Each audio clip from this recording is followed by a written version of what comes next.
Sejam bem-vindos ao terceiro episódio da Grande Conversa. Sou João Micael e, mais uma vez, tenho comigo, nesta segunda série da Grande Conversa, João Palmeiro. E vamos entrar agora na atualidade.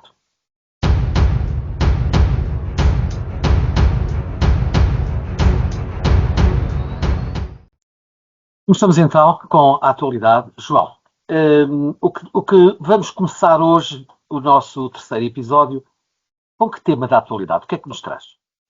Eu acho que ao nível das coisas que nós temos aqui debatido entre nós e temos analisado entre nós, esta semana aponta-nos para uma questão muito concreta, que é a designação de António Costa e para um cargo europeu e tudo aquilo que está junto ou que está derivado disso. Parece que as informações do fim desta manhã era de que havia, se podemos dizer assim, fumo branco em Bruxelas para os três, para a von der Leyen, para o Costa e para a primeira-ministra da Letónia, como alta comissária para as relações externas europeias. Portanto, vamos entrar num momento em que faltará, digamos assim, os outros todos dizerem sim senhor, estamos de acordo, mas a comissão negociadora destes três cargos era composta por pessoas que são muito representativas e que eu acho que dificilmente, portanto os três grandes partidos, e que eu acho que dificilmente agora serão confrontadas com uma situação no Conselho Europeu de afinal não é bem assim, não estamos de acordo. Portanto, não estaremos muito avant la lettre se considerarmos que podemos dar por concreto a eleição ou a convite ou a designação de António Costa para Presidente do Conselho Europeu.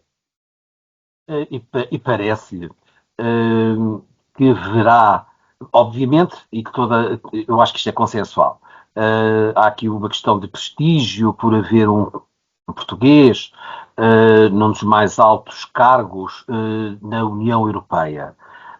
Por um lado dizem que é um cargo importante e também prestigiante, não necessariamente um cargo executivo, porque será para o Parlamento Europeu. De qualquer maneira, não, peço desculpa, para o Conselho Europeu e de qualquer maneira também, há quem diga, por outro lado, não convenhamos só por uma questão de nacionalismo, porque é um português que tem que ir para lá, partidos há, e inclusivamente a Iniciativa Liberal, que também assim se manifestou. Não é pelo facto de ser um português que deverá ocupar esse cargo, mas sim o facto de ser a pessoa certa e indicada. Mas também, João, convenhamos, João Coutinho Figueiredo, neste momento também sabemos, que se vai candidatar à liderança dos liberais na União Europeia. Parece que já desistiu hoje de manhã. Afinal já desistiu, afinal é mesmo. Parece que sim. Parece que terá feito um acordo com a representante do partido do presidente Macron esta manhã mesmo e, portanto, terá retirado a sua candidatura e, portanto, isto quer dizer é que com certeza que será um dos vice-presidentes do Partido Liberal Europeu. São as informações do meio-dia e meio, quando acabei de pensar exatamente neste nosso programa. O que não significa que será também um português, quase contrariando o que o João Coutinho de Figueiredo afirmava, é um português também num cargo bastante importante ao nível político, não institucional, ao nível político europeu. Não lhe parece que João Coutinho Figueiredo era esta verdadeiramente a sua vocação, era um cargo internacional, político internacional? Eu trabalhei em algumas ocasiões com o João Coutinho de Figueiredo. Sempre lhe apreciei muito a capacidade de ser capaz de olhar à volta e de tirar conclusões que fossem construtivas. Isso em Portugal é uma posição muito difícil, João. Aliás, é um pouco o tema da nossa conversa de hoje, mas isso em Portugal é uma posição muito difícil. E, ao contrário, arrisco dizer, até por, não me levem a mal, mas até por experiência própria, muito reconhecida e muito valorizada internacionalmente e especialmente a nível da Europa. Porque este dom da paciência, esta capacidade de ouvir e de, no fim, não esquecer aquilo que ouvimos e, finalmente, a possibilidade de, no fundo, as pessoas olharem para nós e dizer assim, bom, mas realmente quais são os grandes benefícios que tu ou o teu país podem retirar de uma atitude tão consensual, e as pessoas dizem, bom, é interessante, mas não é isso que vai fazer uma diferença extraordinária em relação àquilo que Portugal, neste caso, pode beneficiar diretamente. Portanto, eu diria que sim, é uma maneira de ser, e o João Coutinho de Figueiredo faz isso, eu diria que muito bem feito. Oh, João, como disse, e com alguma razão, esta atualidade, esta faceta da atualidade, tem mais facetas, obviamente, tem uma ligação para o grande tema e que eu sugiro que passemos então agora ao grande tema.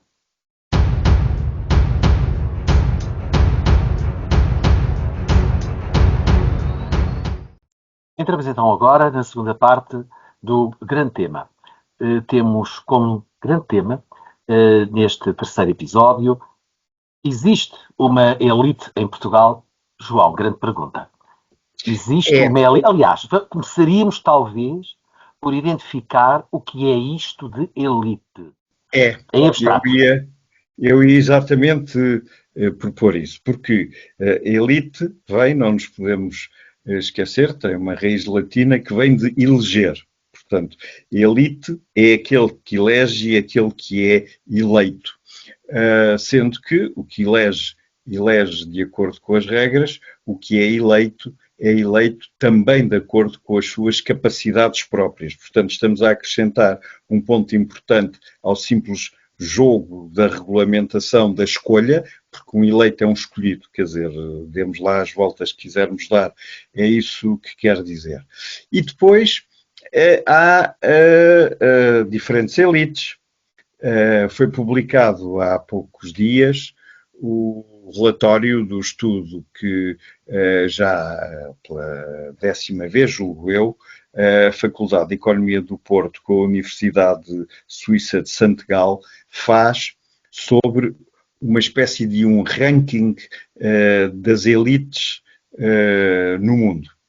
E entre 151 países que eles analisam, Portugal, este ano, já estamos a falar dos dados de 2024, referentes a 23, naturalmente, mas divulgados em 24, Portugal ocupa o 25º lugar entre 151 países. Bom, mas se virmos bem, esta maneira de olhar para a elite concentra-se naquilo que tem a ver com o poder económico. Tudo o que não é o poder económico, por exemplo, o poder cultural, o poder, se quiser, mesmo antropológico, desvanece. E nós aqui já falámos, acho eu, uma vez, muito por alto, mas de uma forma que me parece sempre muito interessante, de como as relações estabelecidas entre as elites de Portugal e as elites do Brasil facilitaram o caminho da independência do Brasil.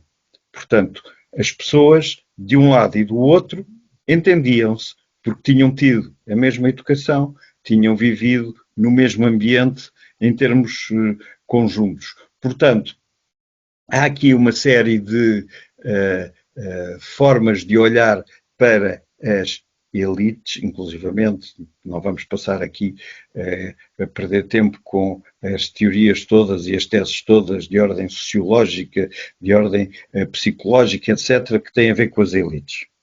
porque elas existem e foram muito determinantes, sobretudo no fim do século XIX e no século XX. Agora, as elites hoje em dia, acho eu, e acho que seria um contributo interessante, João, é olhar para as elites do ponto de vista digital. Ou seja, nós caminhamos para um mundo em que tudo se organiza na facilidade de comunicar e na disponibilidade dessa comunicação. E tentarmos, de alguma maneira, deixar a quem nos vem ouvir e ver a ideia de que no mundo digital pode ser que haja mais uma nova maneira de olharmos para as elites, que de um lado podem ser os influenciadores, que são, eu diria que o lado visível, a ponta do iceberg desta possível elite que está em formação, e do outro lado são os engenheiros informáticos, ou seja, aqueles que muitas vezes na sombra, no recato se quisermos, na ausência pelo menos do conhecimento público, estabelecem as linguagens, as regras, os modelos, na base dos quais nós a seguir vamos comunicar uns com os outros.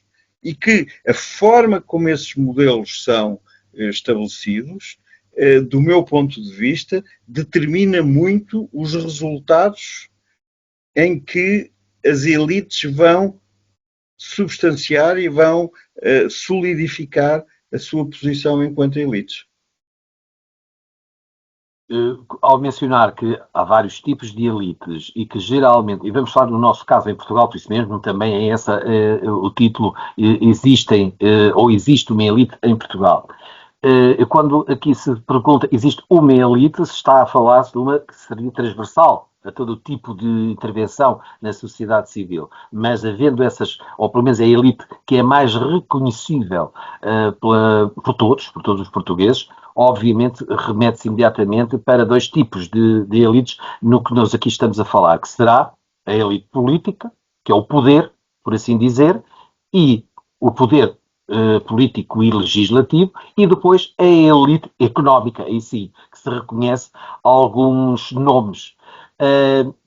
Agora, por exemplo, nós, apesar de termos estas instituições como são as academias, a de ciência, a de letras, a da história, etc., e inclusivamente, e tivemos conhecimento disso em 4 de junho, quando da apresentação oficial da programação das comemorações do 5º centenário de Camões na Exposição Universal da Matriz Portuguesa, está recordado que tínhamos como convidado o vice-presidente da Academia Portuguesa da História, em que disse que é a única no mundo em que é dada como é nacional, não é local, ou seja, não é uma academia é academia portuguesa, não é uma academia das ciências, não é uma academia das belas artes, o que seja.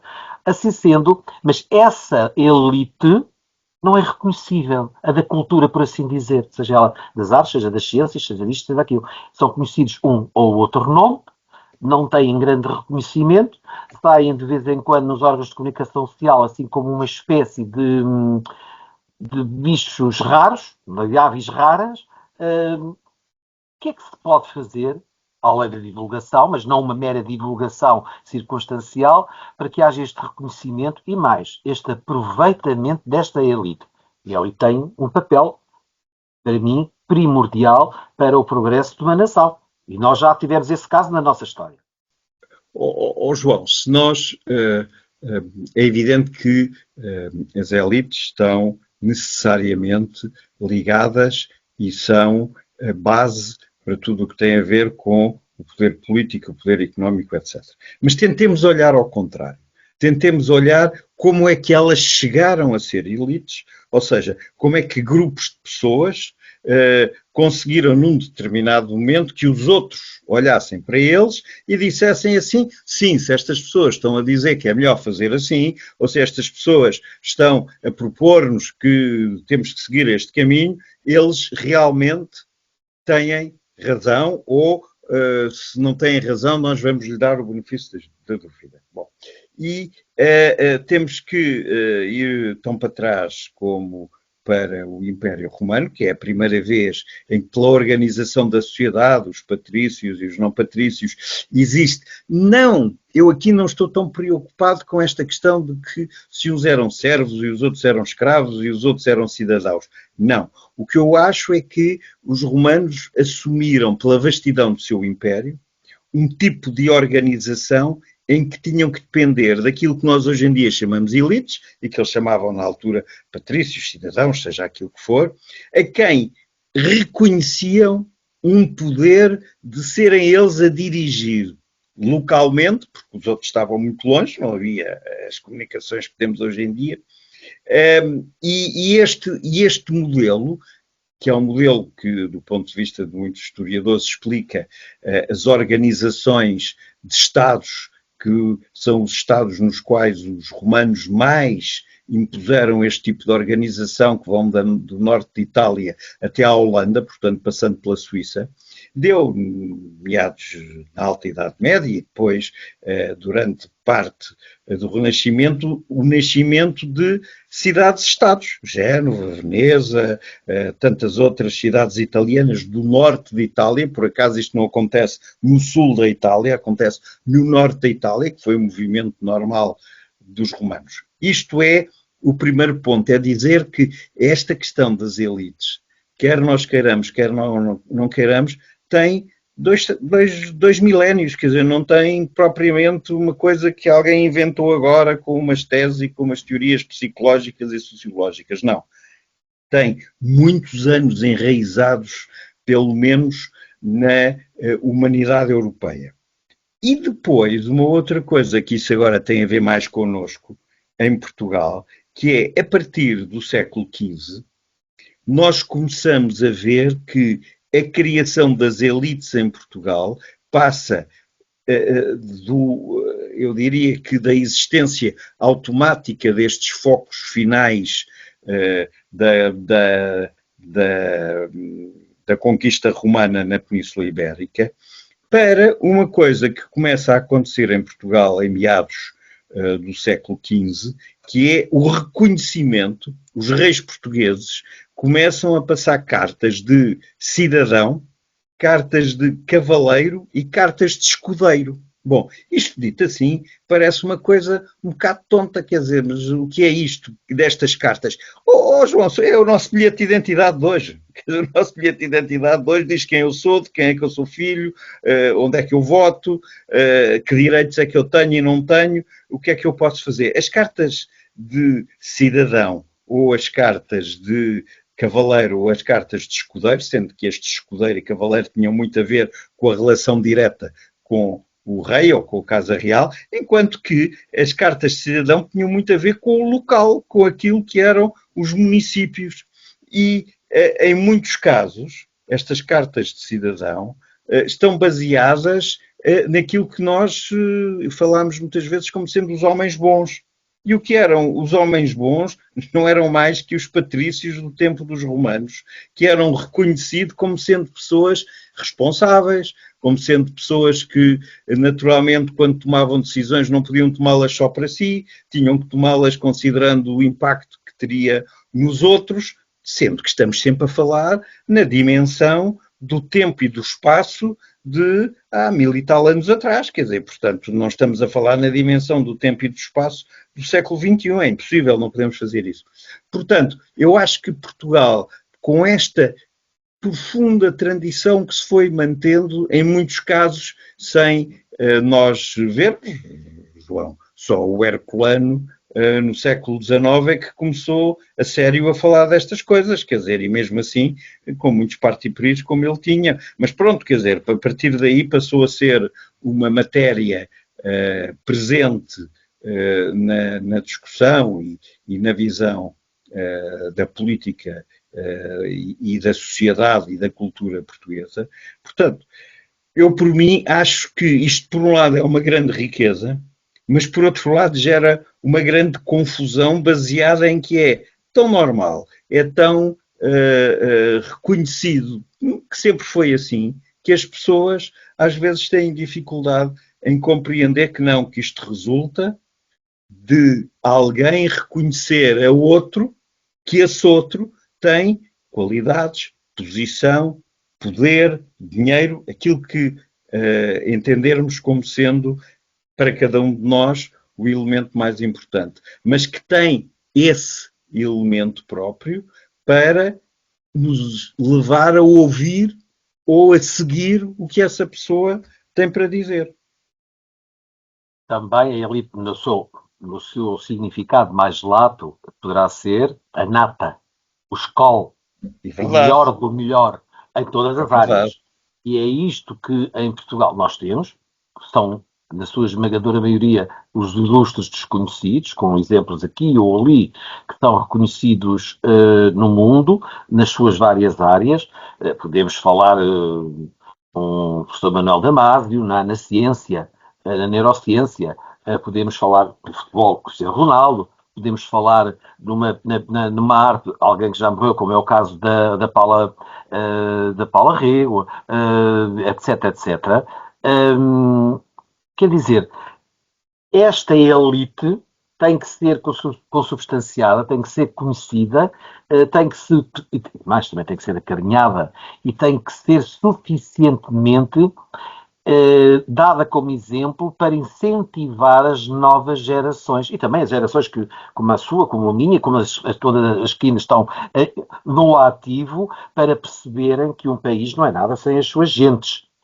E para que te reconheçam e também possam contribuir para essas elites, que o João há pouco mencionou algo muito bom. Como é que estas pessoas chegam às elites ou chegam ao estágio do reconhecimento de uma elite? Não é para quem quer, é para quem pode. Porque não é por querer que alguém é reconhecido por ser parte da elite. Esse reconhecimento tem que ser vem do exterior. É uma percepção de alguém sobre outro. Portanto, o que é necessário fazer? O que é necessário em Portugal começarmos a interiorizar ao nível governamental, ao nível da comunicação social, meio empresarial, meio educacional, enfim, toda a sociedade civil, para começarmos a interiorizar nisto da construção do reconhecimento, do acarinhamento e incentivo às elites. Eu acho que o primeiro passo Portugal é, do meu ponto de vista, um país muito pequeno para que este tipo de discussões possam ser feitas de uma forma sem estarem, no fundo, ligadas a um exemplo ou a alguém, porque mesmo que não seja essa a nossa intenção, de nós os dois, há alguém que nos vai ouvir e diz: eles que estavam a falar disto ou daquilo naquela semana, tinha que ser, não podia ser de outra maneira. É desse ponto de vista um país que eu costumo dizer que se excede a si próprio, ou seja, a importância que Portugal tem no mundo, a importância global de Portugal, excedem muito a capacidade que os portugueses têm de interpretar e de aceitar essa importância. E, portanto, eu acho que nós temos tendência a reduzir essa importância, se calhar muito naturalmente, mas a reduzir essa importância àquilo que vemos, àquilo que ouvimos e àquilo que é o nosso imediato meio de reação.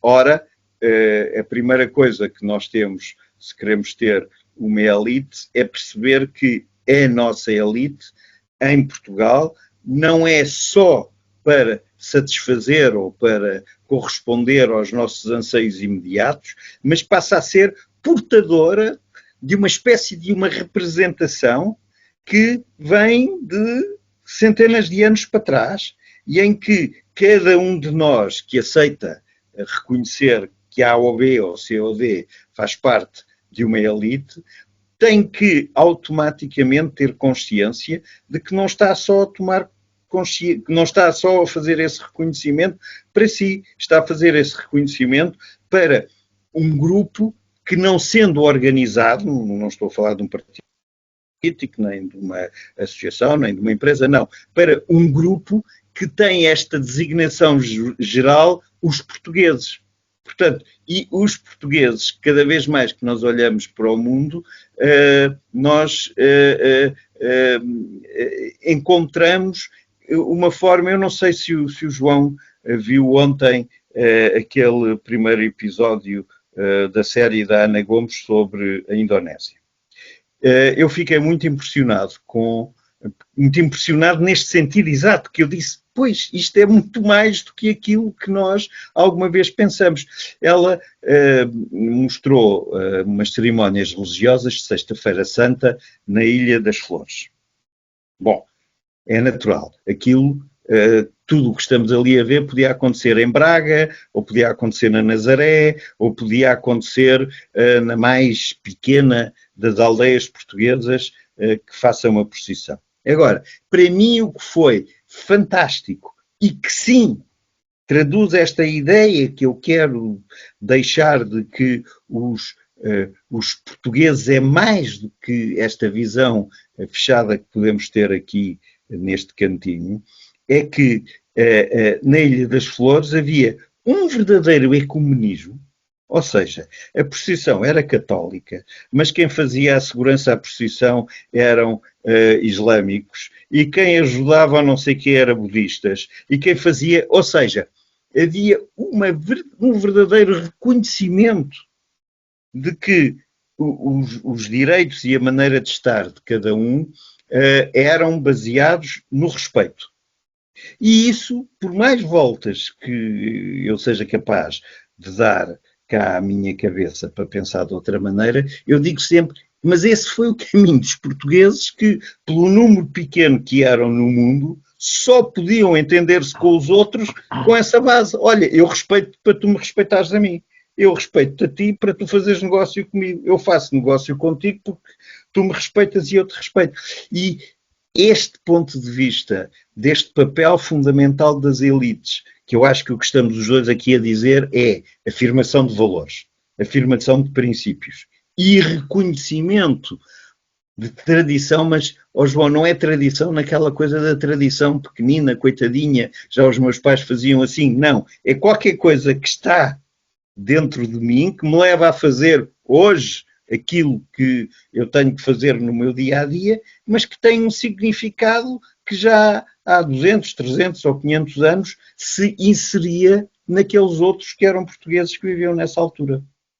Ao referir-se a esse facto histórico, que é uma tradição já multissecular na Ilha das Flores, traz-me à memória, e o João vai se recordar, no momento em que nós nos conhecemos, eu e o João, na casa da sua irmã e do seu cunhado, mestre Almir Cardoso, num projeto que, sobre o mesmo tema, o António Almir Cardoso e o Lourenço de Almeida fizeram uma viagem à Ilha das Flores e fizeram um livro extraordinário sobre todo esse acontecimento. O António com fotografias e os textos eram do Lourenço de Almeida. E verdadeiramente isso é algo tão exemplificativo. É tão verdadeiramente uma constatação da tal matriz portuguesa que ultrapassa-nos a nós enquanto portugueses, que a matriz portuguesa ultrapassa-nos, excede-nos, que é verdadeiramente a confirmação de toda esta viagem durante estes séculos todos entre nós portugueses com outras culturas e que conseguiram fazer osmose, que esta ligação extraordinária e que até hoje ainda perduram e que nesse canto do mundo não têm e estão imunes, pelo menos até ao momento, às culturas e às agendas woke e dos revisionismos cretinos que por aí pululam. E quem fala aí, fala também ali para os lados do Japão, que é a mesmíssima coisa. Sim, sim. Que tem as outras tradições. João, eu não tenho dúvida nenhuma que uma pessoa com o enquadramento político-institucional da Ana Gomes não será uma pessoa que entenda que aquilo que mostrou, e mostrou muito bem, eu tenho que reconhecer isso publicamente, porque ela mostrou muito bem, não teve o mais pequeno temor nem tremor em dizer isto é Portugal, isto vem de Portugal, e os portugueses foram capazes de incluir nisto as pessoas que já cá estavam e os que já cá estavam que vieram de vários diferentes. E isso, de certa maneira, para mim, é fazer parte da elite, que é, eu até posso, pessoalmente, naquilo que me diz respeito a mim, ter um sentimento diferente. Mas quando eu me dou de frente com qualquer coisa que me ultrapassa, porque diz respeito a todos nós, aí eu integro-me nessa qualquer coisa que me ultrapassa. E ali, qualquer coisa que me ultrapassa foi mostrar exatamente a posição como é e com comentários muito assertivos e muito importantes, até para ajudar a desmanchar alguns que quisessem dizer, lá está aquilo e não sei o que. Ela foi extraordinariamente parte de uma elite que reconhece que aquilo que faz parte aquilo que nós somos não se pode transformar nem se pode mudar, sobretudo na visão histórica das coisas. Acho que podemos deixar terminar este nosso grande tema com este pensamento, poderemos voltar a ele, fica seguramente para outras ocasiões em outras sedes, que é uma elite de matriz portuguesa que pode ser constituída não por portugueses, mas também por outros que comunguem com esse património multidisciplinar desta relação e que há por todo o globo, verdadeiramente, e que não é só em Timor, não é só na Indonésia. Só queria acrescentar uma coisa, que é os estudos que eu conheço sobre esta matéria, destas análises econométricas do que do que são as elites e como é que elas devem ser, têm tendência a excluir o lado cultural, histórico e antropológico. E quando o João ainda há pouco disse uma elite da matriz portuguesa, é como que, não sei se não estou a ser exagerado, mas é como que bater o pé e dizer sim, meus senhores, podemos fazer todas as análises de elite sobre se é ter mais inovação tecnológica, se é ter maior quantidade de presença de investimento estrangeiro, porque são estas as bases, fundamentalmente, se é a forma como o capital de risco é administrado num determinado país. Sim, isso é tudo muito importante porque isso se reflete no dia a dia na vida das pessoas. Agora, num país como Portugal, isto não pode deixar de ser, nem sequer é balanceado, é conjugado, eu digo que será a palavra talvez mais adequada, tem que ser conjugado com aquilo que o João muito bem referiu, que é uma elite matriz portuguesa em que a cultura, a história e de alguma maneira a antropologia, enquanto é o saber-estar do ser humano, são as partes fundamentais. Com este fecho tão extraordinário que não se esgota por aqui, passamos agora para o último minuto.